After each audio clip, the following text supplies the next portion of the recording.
Good morning. My name is Megan, and I'll be your conference operator today and would like to welcome everyone to the first quarter SLB earnings call. At this time, all participants are in a listen-only mode. After the speaker's remarks, there will be a Q&A session. If you would like to ask a question during this time, simply press star followed by the number 1 on your telephone keypad. You may remove yourself from the queue by pressing star 2. As a reminder, this call is being recorded. I will now turn the call over to James R. McDonald, Senior Vice President of Investor Relations and Industry Affairs. Please go ahead. Thank you, Megan.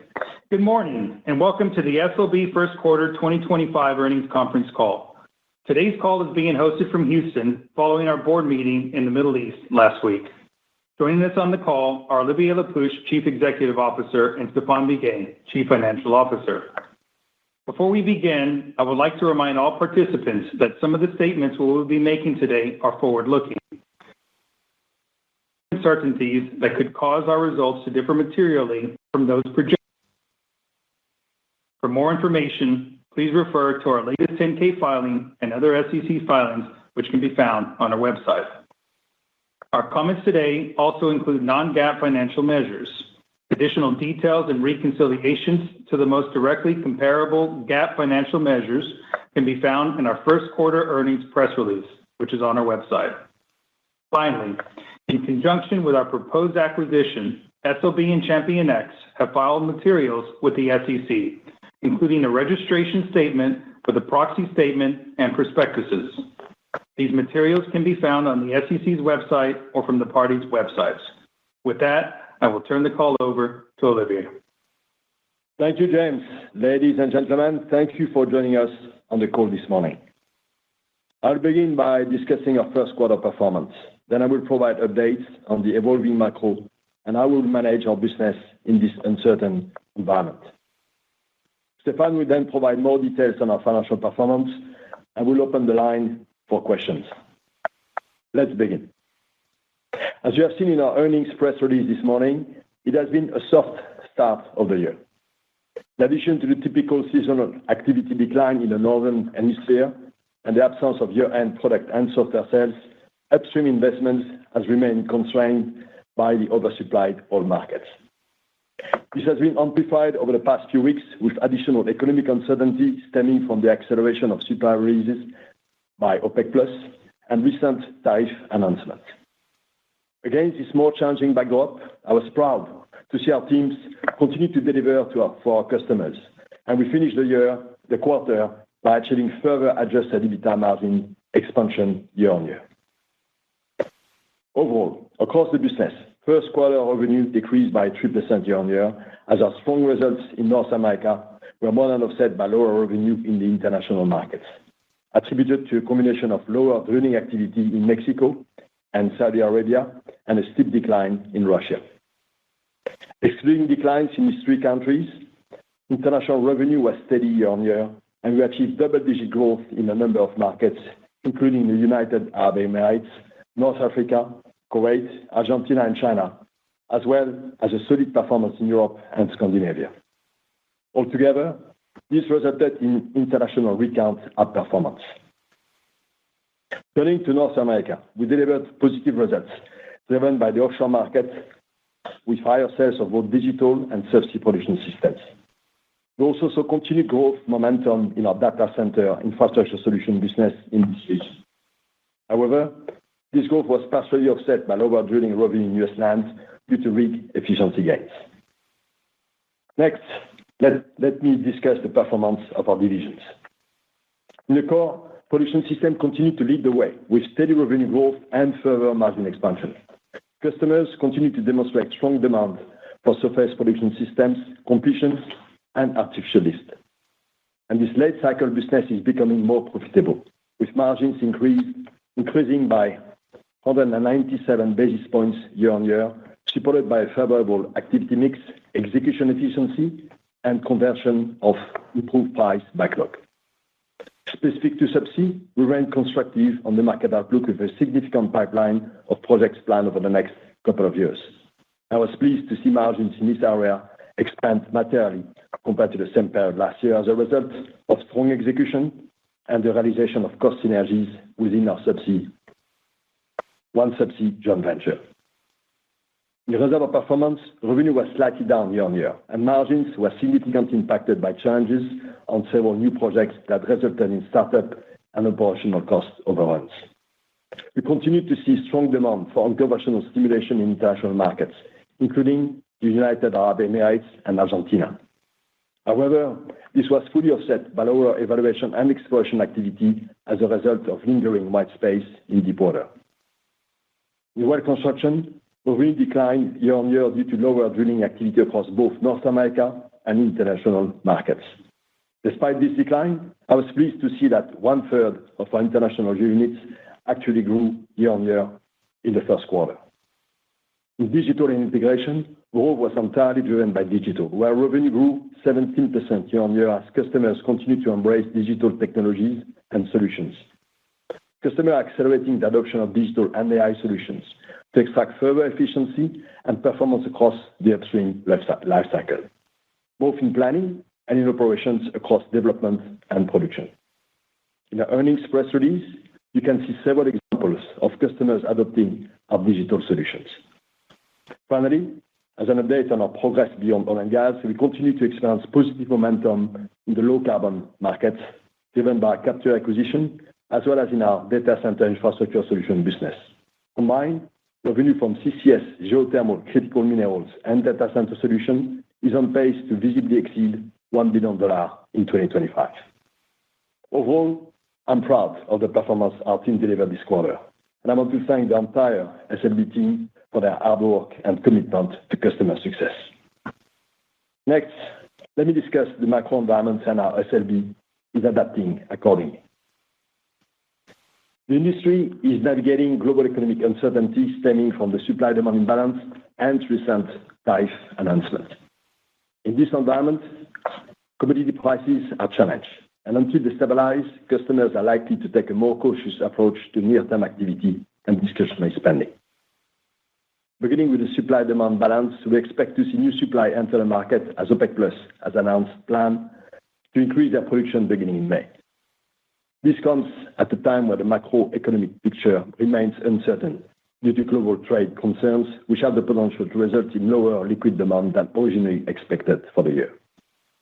Taken together, these factors are resulting in an uncertain market backdrop. At this point, we expect global upstream investment to decline compared to 2024, with customer spending in the Middle East and Asia being more resilient than other regions across the rest of the world. Against this uncertain backdrop, we remain focused on what we can control. We'll continue to execute our strategy, deliver differentiated performance for our customers, carefully manage costs, and remain committed to returns to shareholders. In the core, we remain positive on the long-term fundamentals for oil and gas, and we will continue to deepen our partnership with our customers throughout the life cycle of their assets. This includes an increased emphasis on the production and recovery market, where we expect to unlock new growth potential and long-term resilience through opportunity for technology deployment. In digital, customers are investing in solutions to reduce cycle time, improve performance, and drive efficiency, and we continue to pursue opportunities in AI, cloud computing, and digital operations. Today, we are seeing the decoupling of digital investment from upstream spending, and this will increasingly represent a unique and exciting opportunity for our business. In our business beyond oil and gas, we'll continue to capitalize on low-carbon markets with our new energy offering, particularly in carbon capture and geothermal, while harnessing adjacencies as we have demonstrated with our rapidly growing data center infrastructure solution business. Let me quickly elaborate on our data center business. Over the past 2 years, we have engaged hyperscalers, whom we partner with in digital, to unlock new opportunities for our business through the development of data centers. This resulted in a significant contract award for the provision of manufacturing services and modular cooling units, with which we are currently fulfilling. Based on our performance and unique capabilities, we are also gaining access to new opportunity pipeline, and we are expanding our technology offering with low-carbon solutions to serve new potential customers. Overall, this is a very exciting and fast-growing market, driven by AI demand and expected to contribute to our diversified exposure beyond oil and gas in the coming years.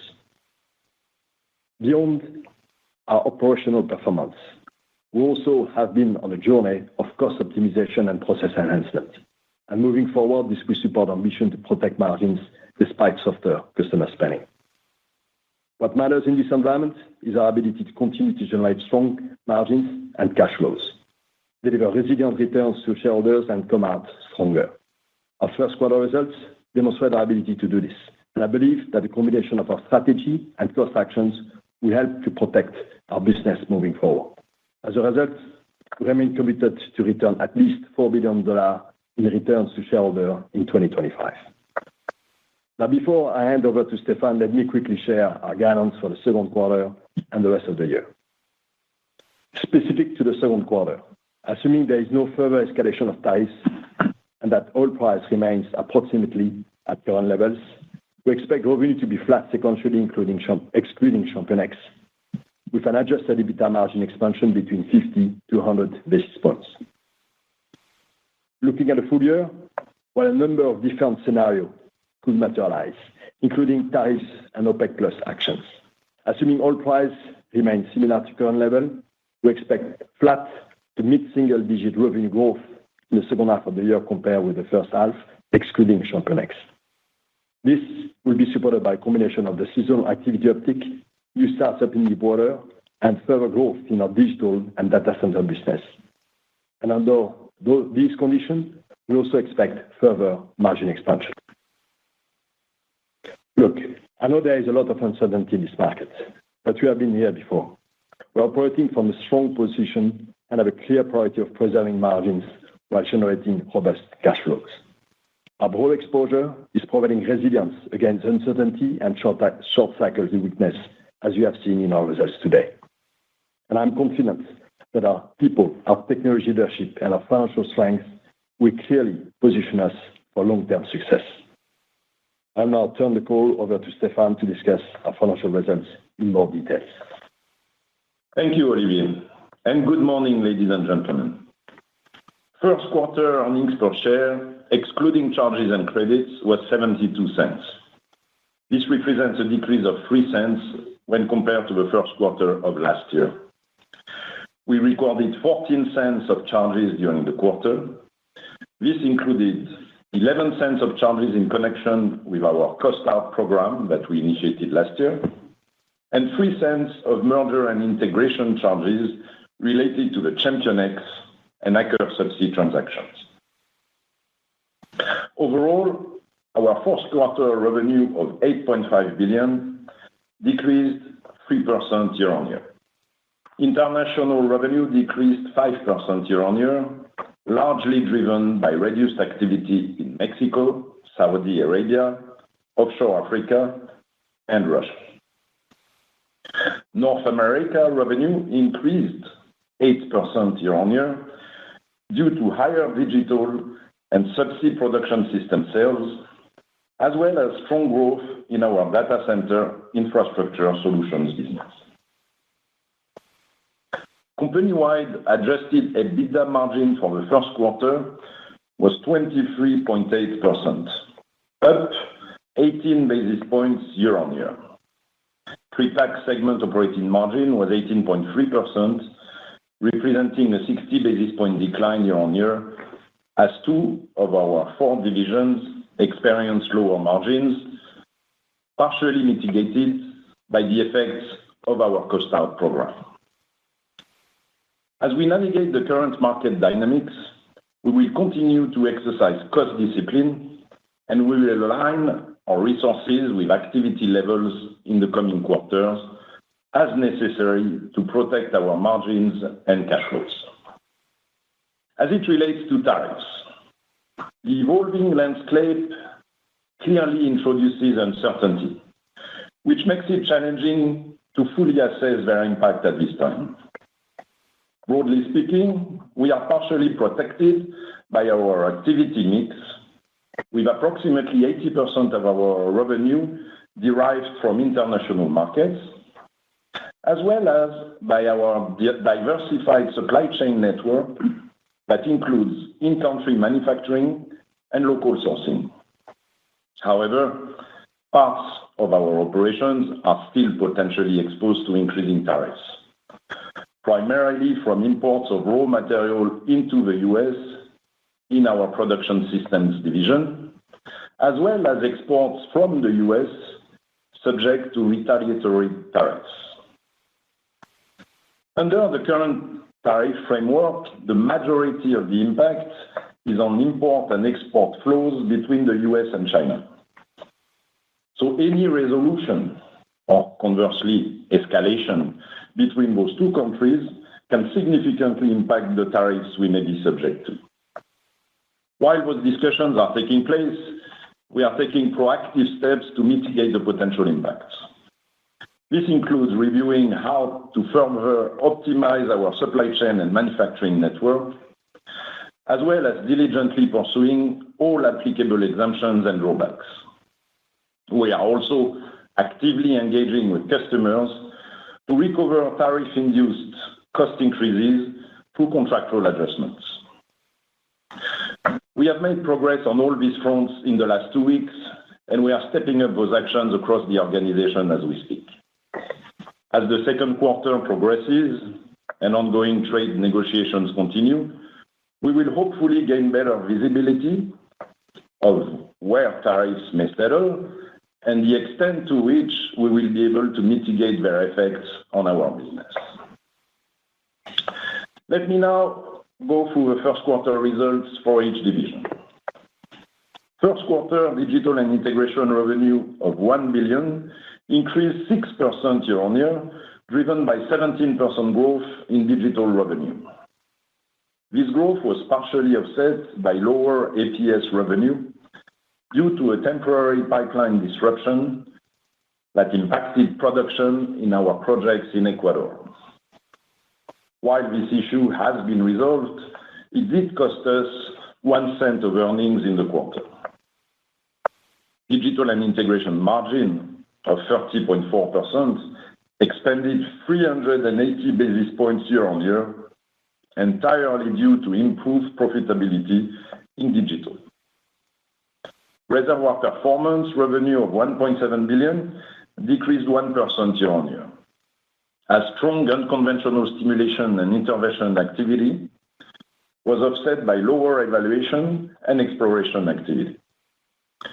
Margins of 16.6% declined 311 basis points as compared to the first quarter of last year, due to the less favorable activity mix, as well as project startup costs. Well Construction revenue of $3 billion declined 12%, and margins declined 71 basis points year-on-year, on significantly lower drilling activity. Mexico and Saudi Arabia alone represented approximately 2/3 of the revenue decrease. Finally, Production Systems revenue of $2.9 billion increased 4%, while margins of 16.2% grew 197 basis points year-on-year. These results were driven by the resilience of our portfolio in production and recovery activities, and were augmented by significant revenue growth in our data center infrastructure solutions business. Now turning to our liquidity. During the quarter, we generated $660 million of cash flow from operations, a significant increase compared to the first quarter of last year. We generated positive free cash flow of $103 million, despite the payment of annual employee incentives and the seasonal increase in receivables, due to continued capital discipline and working capital management. Despite the uncertain economic environment, we expect our cash flow generation to remain strong and to grow throughout the year, consistent with our historical trends. Capital investments, inclusive of CapEx and investments in APS projects and exploration data, were $557 million in the first quarter. For the full year, we are still expecting capital investments to be approximately $2.3 billion, excluding any impact from the anticipated closure of the ChampionX transaction. Our net debt increased $2.7 billion sequentially to $10.1 billion. This increase largely reflects the $2.3 billion we spent on our accelerated share repurchase transaction during the quarter.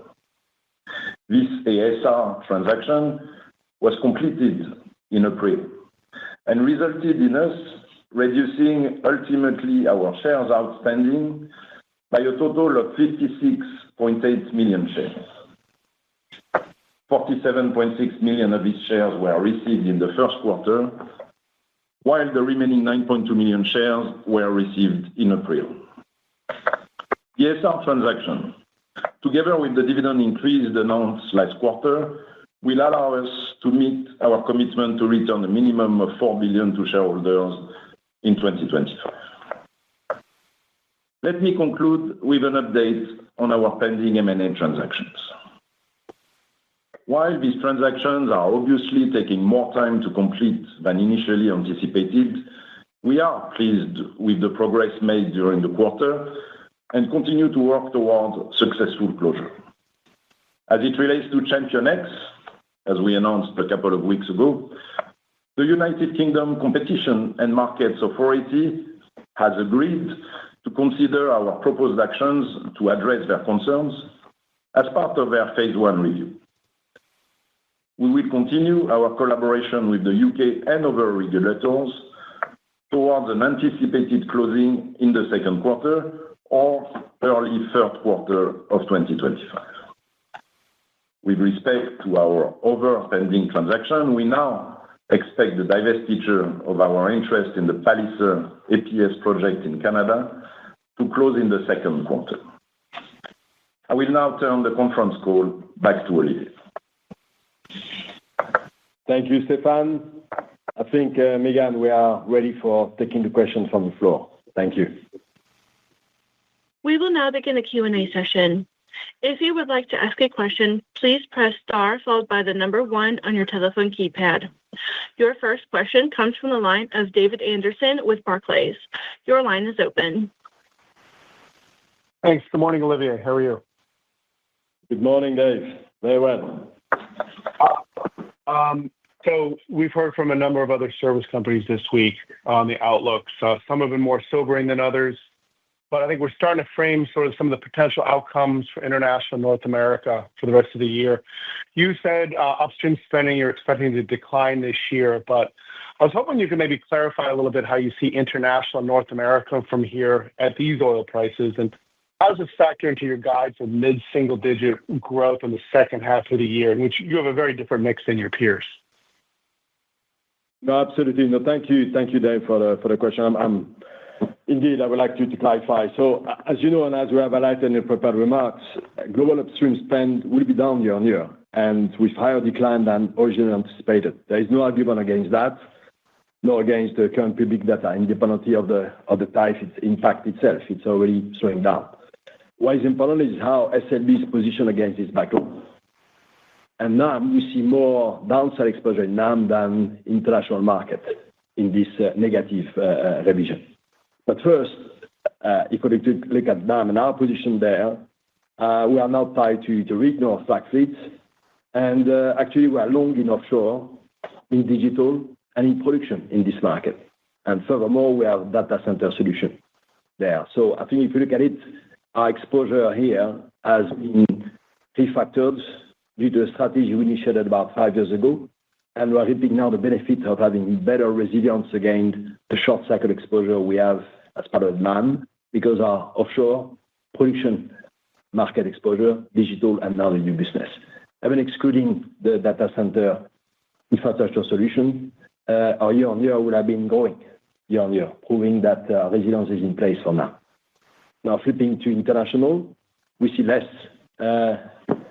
exposure or less decline proportionally, directionally than in North America, as the resilience, as I said, of Middle East and Asia, including offshore, including unconventional, including gas, will continue to play a role into holding better this market. So we have the right exposure in offshore, we have the right exposure in gas, internationally, partly unconventional. We are growing, as you have seen, our digital, and production recovery remain a nice exposure we have across the globe. Speaking of which, I believe that the upcoming acquisition integration of Schlumberger will not only enhance our resilience, but improve our mix in North America and give us further digital and further offshore exposure across the world as well. So I feel good about where we are in this cycle, and I think just wanted to reconcile it a bit why we have maybe a little differentiated performance going forward, we expect. Great, thank you. Very much appreciate on the different mix here. I wanted to focus on one of your kind of core countries, Saudi Arabia. You mentioned it got off to a bit of a slow start this year. We recently heard another rig company just talked about another rig being dropped. Can you talk how you see Saudi playing out kind of from here for the rest of the year? On the one hand, do you think conventional oil activity maybe picks up later this year with these OPEC barrels coming back in the market? And then you have the unconventional natural gas activity ramping up. So I guess I'm wondering overall, should we start to see sort of more sustained growth from Saudi starting later this year and into 2026? A lot of moving parts here, if you could help us understand those. Thank you. Yeah, a lot of moving parts indeed. And I think, again, you have to step the clock back to what happened last year. And I think an adjustment of the ambition from 13 to 12 MSC that has led to a steep decline of activity that is translating into what we are seeing today year on year on our rig-related activity. Now, when it comes to this year and next, I think indeed the priority of the kingdom clearly to stabilize production and to be able to respond to this OPEC plus pull as they materialize in the short term at least, and to continue to execute their gas ambition to go 40% of gas and beyond by 2030. And as such, the gas, land, and the unconventional gas will remain a priority that will see and receive further activity increase. Now, is there pending further reduction to adjust to the level of activity and adjust the commodity price like other countries will do? Possibly, but I think directionally, the commitment to long-term gas, the commitment to maintain, and the activity that relates to maintaining this 12 million barrel MSC will indeed represent likely an uptick as we go into 2026 for Saudi. So that's what we expect. So yes, a lot of moving parts, but our exposure there is we love our position in Saudi. I was just recently here with a few board members visiting the kingdom, and I think I had the opportunity to measure firsthand the engagement, I would say the proximity we have, and the feedback on our performance that is stellar. And I think we like to keep it that way and thank the team for what they are delivering on the difficult market condition. But yes, I believe that the worst is behind us from decline, and if there is some adjustment this year, I believe that the gas-led growth will help us rebound going forward. Great. Thank you very much, Olivier. Thank you. Thank you. Your next question comes from the line of Scott Gruber with Citigroup. Your line is open. Yes, good morning. Morning, Scott. I wanted to ask about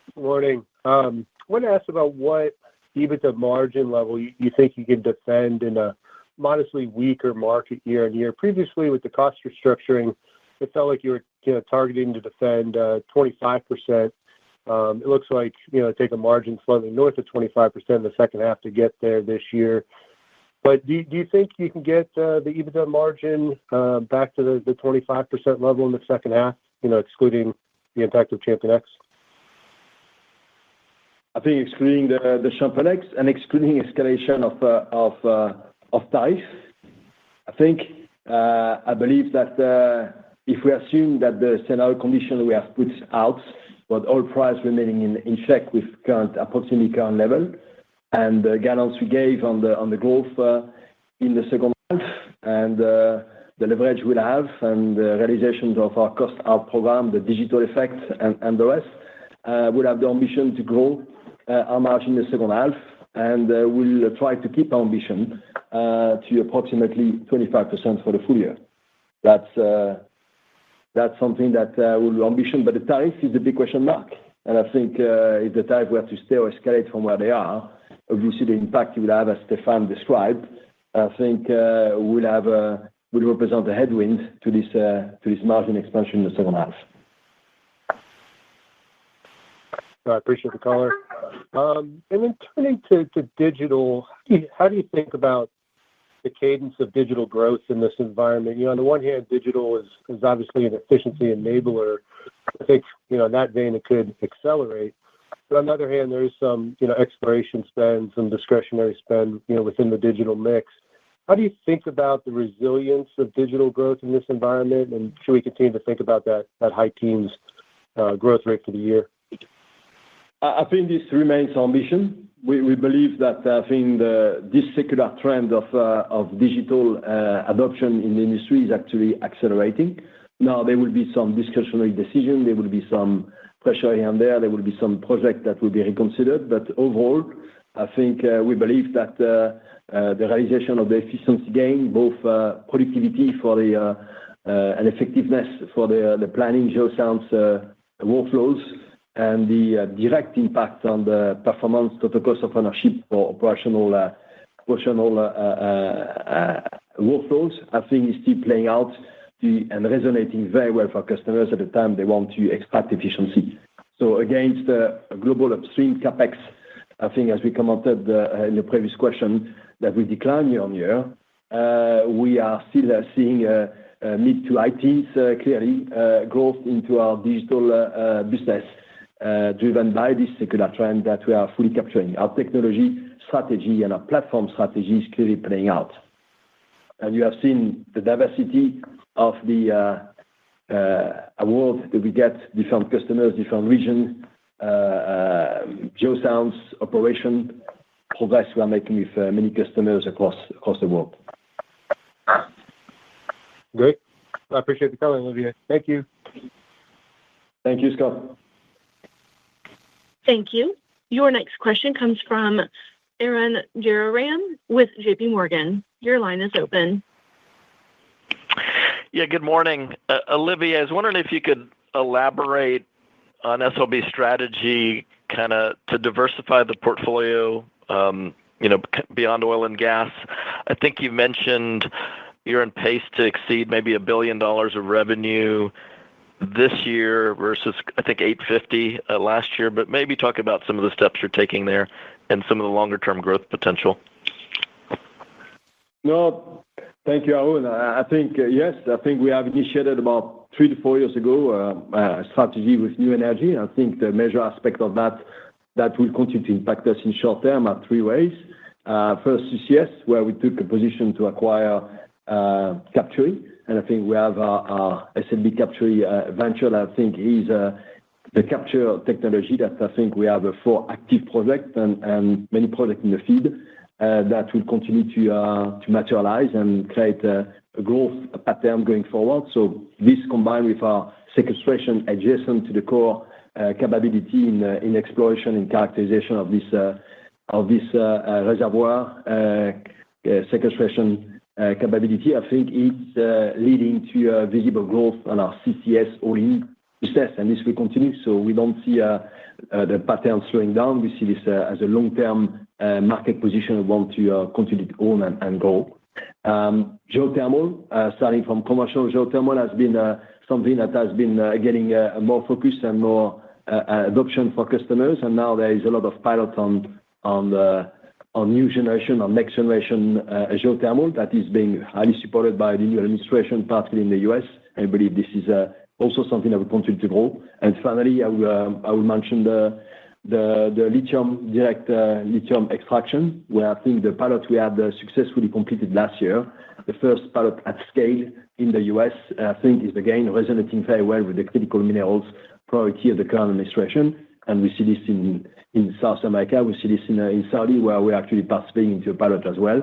So this is successful. And separately, you have seen that data center is something that we have used, I think the relationship, the engagement we had to position ourselves as a provider of manufacturing capability, manufacturing services, as well as modular cooling solutions for this data center. And the success is great, and I think I'm very pleased with the progress of the team. We have a plant in Louisiana that is serving this business, and we have a large contract that we are fulfilling, and that has been now of growth in North America, and we expect it to continue going forward this year and next, clearly. So yes, the ambition is to go from the 850 plus to visibly more than $1 billion when we put all of this together. And we'll not expect it to slow in 26, but to continue to accelerate. Great. That's helpful.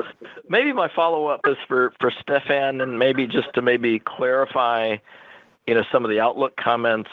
My team tried to estimate what your outlook comments would translate into 2025 EBITDA. We're getting to somewhere between 8.4 to 8.5 billion. I don't know, Stefan, if you could maybe give some color if that makes sense. And maybe the clarification is, how are you treating Palliser and some of the tariff-related impacts in terms of the full-year outlook? So Arun, we will stick with revenue-only guidance for the rest of the year. As Olivier mentioned, the growth, assuming current oil price more or less stay at the current level. So we'll stick with revenue.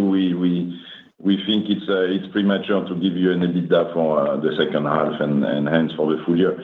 And some of the reason is indeed the tariff, the application of tariff. We think giving you a number on tariff at this stage would not be useful for financial modeling. Unfortunately, we'd love to, but it's quite difficult. But as I said, we are partially shielded by domestic manufacturing and sourcing, but it is clear if it stays that way, we will have an impact. We will try to mitigate it, and we are already doing that through optimization of supply chain and through ultimately trying to pass the impact to customers. But what matters at the end is that we are still seeing margin expansion in the second quarter, despite tariffs being effective now. And this is to the tune of 50 to 100 basis points, as we mentioned, for Q2 sequentially. And for the second half of the year, margin expansion, assuming again that oil price stay more or less at this level, we will have growth in H2, and this will come with margin expansion. But quantifying that margin expansion, H1 to H2, would not be the right thing for us to do today. Totally understand. Thanks a lot, Stefan. Thank you. Thank you. Thank you. Your next question comes from the line of Neil Mehta with Goldman Sachs. Your line is open. Yeah, thanks, team, for all this color. So as you think about ChampionX, recognize there's some limitations about what you can say around this, but where are we in terms of the gating items at this point? It does feel like we're in the end zone here, but curious, in the red zone, but curious what your perspective is on what remains outstanding and confidence around closing. Yeah, I think as Stefan did come on his prepared remarks, I think we are very pleased with the progress we made very recently, particularly the UK CMA authorities, and obtained that they have accepted that we go into remedies, extension of phase 1 through remedies, as it has been commented, and they have accepted the remedies. So we have now to walk through these remedies and implement them as soon as effectively we can. And that's the reason why we have increased our confidence to conclude the end of the quarter or early next quarter. Now, the other outstanding, I think Norway is known to be outstanding, and I think we have been engaged very effectively the last few days and few weeks with the Norwegian authority. And I believe as well that I think we are, as we commented, going to hopefully a resolution there. So that's the reason why we maintain our confidence into the end of this quarter or early next quarter. Yeah. Thanks. And Olivier, I would love you to share your thoughts on the macro, particularly from the supply side. You spent a lot of time all around the world. Where do you expect activity, if we're in a lower commodity price environment, to be dialed back? Where do you think is relatively price inelastic? Is there a price level at which point you see activity particularly cut back? Just your perspective on the near-term macro, and then also your perspective on the long-term macro, because you've had an underinvestment view that ultimately long-term that's going to catch up here. Does this just reinforce that? Yeah, I think starting with the long term, maybe it's easier. I believe that the position of oil and gas to feed the energy mix of the world and progress and driven by different demand, be it the global south, be it the AI, or be it the electrification, I think will continue to pull for the long term. And this combined with the natural decline that is pressing on many basins, as you've seen, will continue to call for replenishment and maintaining, if not increasing, the level of investment that we see today. So long term, the view is intact, and I think the role of offshore to address this, the role of the commitment of execution to capacity expansion in the Middle East, the role of gas, partly through security of gas supply in Asia, and the development of unconventional internationally to address this, I think will continue to be the area of growth that we foresee long term to remain. And I'm not talking about digital here.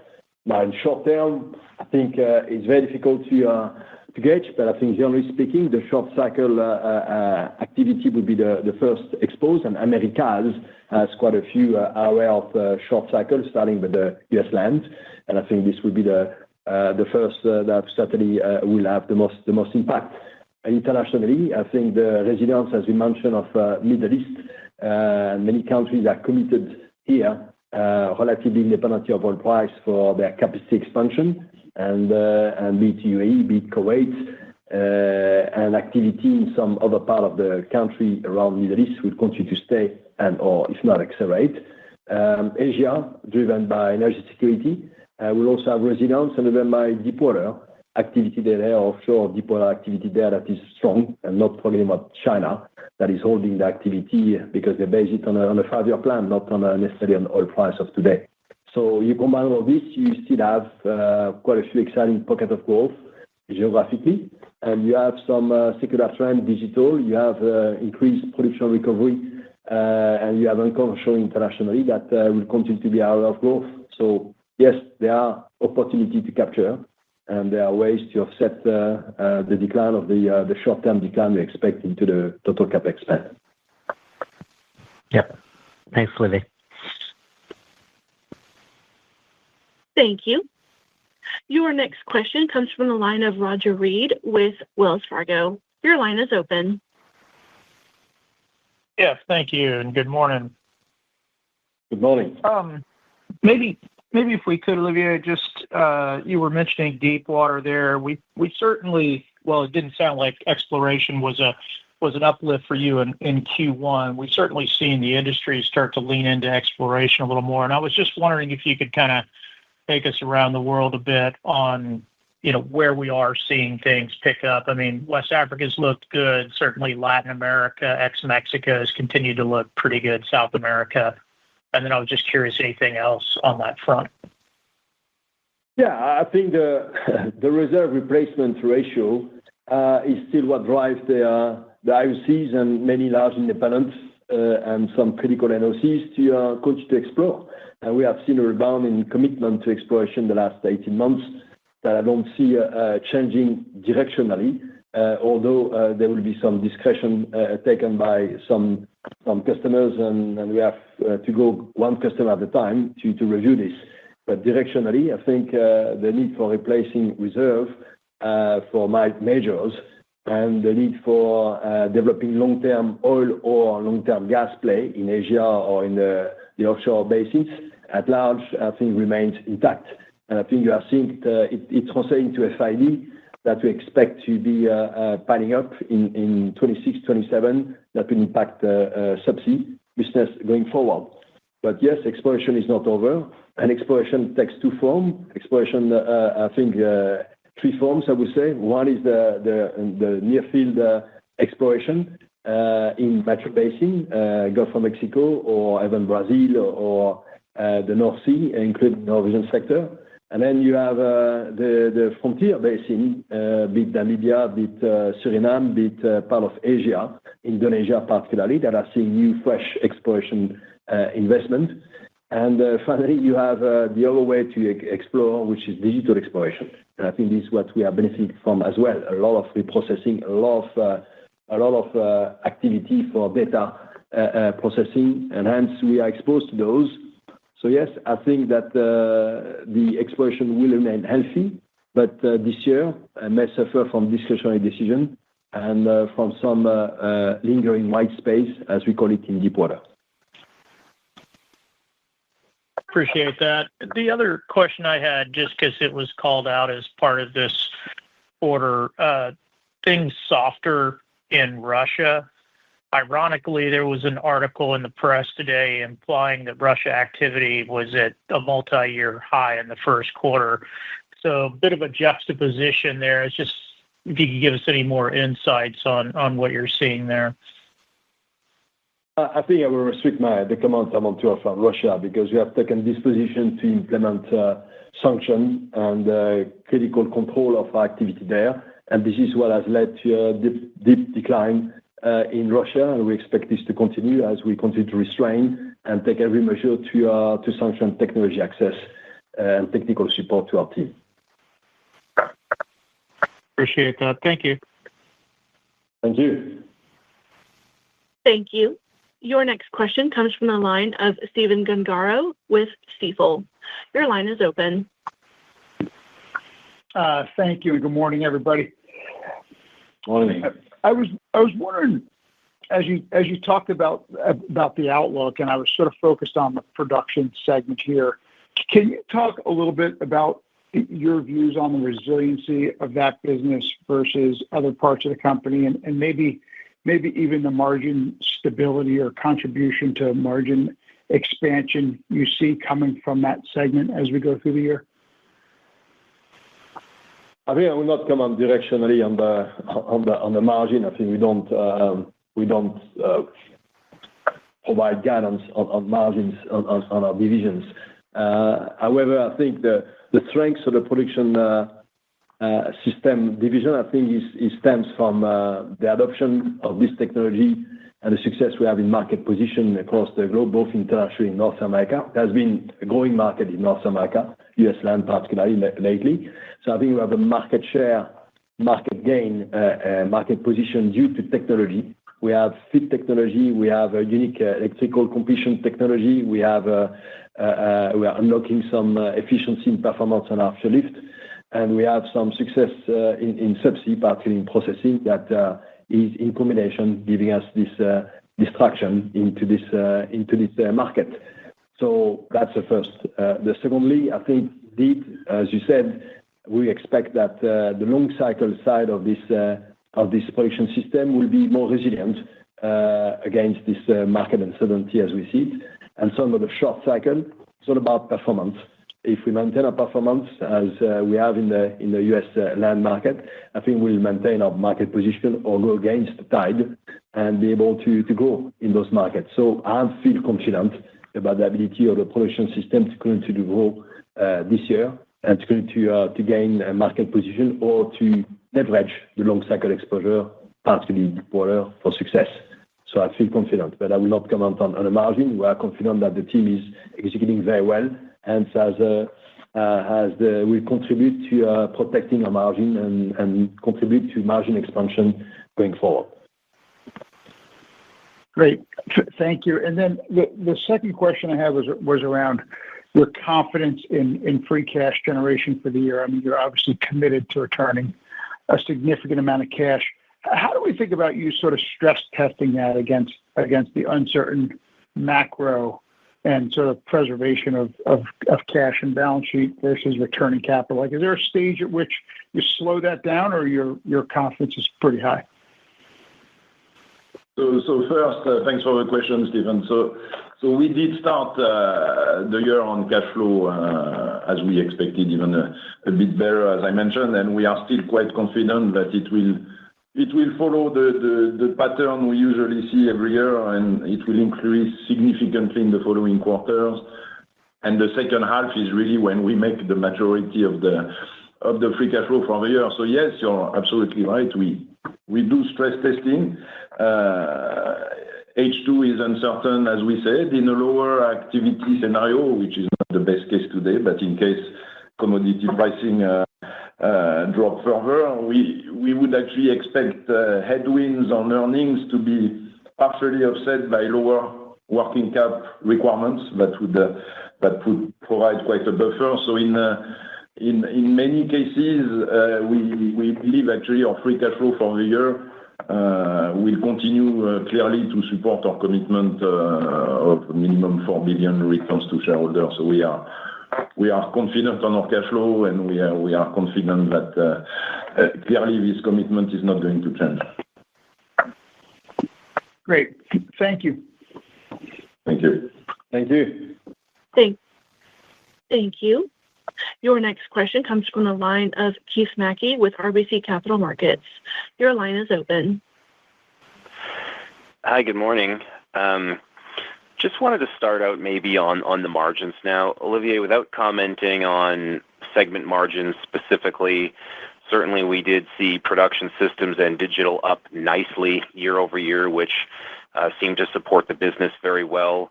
But can you just comment on the strategy from here relative to what you're seeing in the cycle in terms of where ultimately the business goes relative to what we're seeing as the cycle being a later cycle in the general oil and gas market, and just how you think that all plays out with the different segments and being a more cross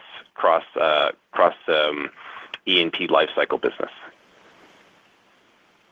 Yeah, I believe the strategy we have, first and foremost, to continue to, leverage the market position we have, the adjusted strategy we had in the NAM, as I mentioned, I think is fit for this market condition going forward.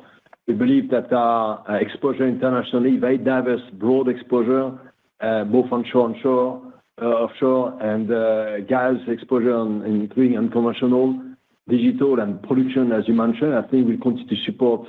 And production is, I would call it production recovery, and I think that includes element of our Reservoir Performance division as well as our Production System division. I think it will have resilience going forward. The drilling, as you have seen, I think is more directly linked to the rig activity that I think in this uncertain environment has and will continue to be getting downward pressure.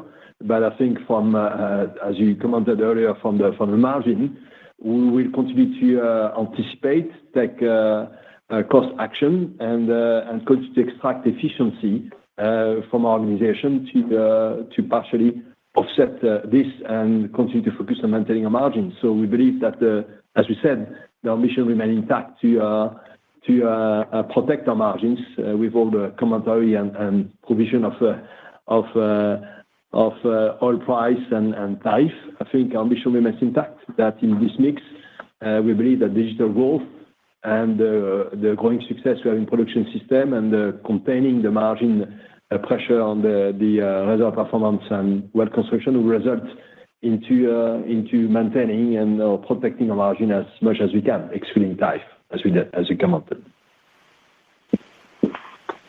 Yeah, appreciate the comments there. Maybe just one more on tariffs. I know the situation is certainly incredibly fluid, but does the guidance that you've provided imply continuation of existing tariffs that are on, or can you help us think about those pieces a little bit more? Well, for the second quarter, absolutely, yes. It's assuming current tariff unchanged, but 50 to 100 basis points margin extension sequentially includes the current tariff framework. And again, for the second half, it will depend on the final tariff framework, which we all know will change in one way or another. So the margin extension will fluctuate based on that. Okay, thanks very much. Thank you. Thank you. Your last question comes from the line of Dan Kutz with Morgan Stanley. Your line is open. Hey, thanks a lot. Good morning. Good morning, Dan. Morning. So I was maybe hoping we could dig in a little bit deeper on new energy across your kind of 5 pillars, and I guess the I don't know if you want to call it the 6th pillar with the data center infrastructure. But I think you guys have done a great job of quantifying the opportunities around data center infrastructure, and kind of get the sense that among the 5 other pillars, CCUS is maybe the largest. But as you think about your $3 billion 2030 new energy revenue target, how do you think about the contributions across those 5 pillars? Where do you see kind of the more or less growth potential, more or less contribution? Any color you can share there would be great. Thank you. Yeah, we're not ready to, we're not here to comment necessarily as an update on our $3 billion ambition for new energy, but indeed, I think CCS all in, as I call it, okay, both the sequestration and all the services, including digital, that we have there, will be a large component of that, okay, clearly. Geothermal has quite a good momentum, and I think it's too soon to say whether the unconventional or next generation geothermal, as is being pursued both in Europe and in the US with the support of the authority everywhere, I think will unlock and give us the second leg of growth, clearly. Too early to say. The lithium, as I commented, I think is a smaller opportunity, but I think it's quite exciting, and we are getting a lot of inbound requests to use the pilot and to test against the critical mineral ambition that many of our prospect customer have, be it a mining company or be it a few companies that are from oil and gas that are stepping into that business.